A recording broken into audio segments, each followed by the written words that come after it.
word audit gets thrown around so much, and a lot of times it has a negative connotation where you're looking for something to go wrong. But here, we're specifically talking about a year-end audit in preparation of 2026. I'm going to go kind of lightning round to start, which is a flip. But as an agency and industry professionals, when you guys hear audit, specifically a year-end audit, where do you start? What do you think of? Kind of what are your jumping off points when we talk about audits?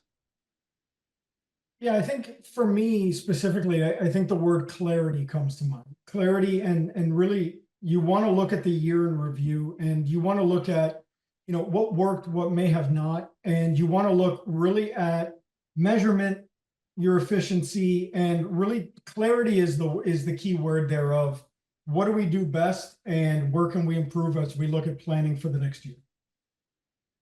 Yeah, and I would say, and Drew, you kind of alluded to it, we don't always want to look at what's wrong, what's broken, what's the issue. We also want to understand, like Danny mentioned as well, what is working, so we can really understand what's working, what's not, where can we reallocate budget and just look for areas of opportunity. Do we need to expand upon, add more budget to what's working? So really just looking at that fuller picture to really better understand, rather than just looking at those one-off things that might not be working, but really just focusing on the larger picture there.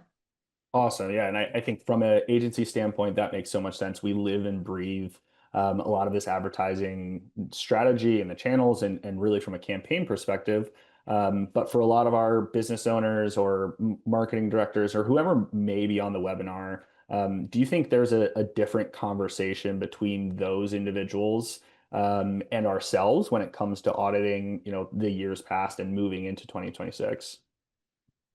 I think one of the big things is that the more our industry and really all industries evolve, I think as we talk about something that's near and dear to your heart, reporting, I think the evolution of what we're able to report on and what analytics we can see, I think that's where you have the opportunity to really look, as you look at clarity, as kind of the topic I keep bringing up is, what reporting are you seeing or did you see today, or do you want to see tomorrow that maybe either will help you with better informed decision making? And I think the way that the evolution of reporting is coming, I think that's a value assessment to look at that is past your media, past your creative. What type of informed decision making do you want to see to allow that to happen?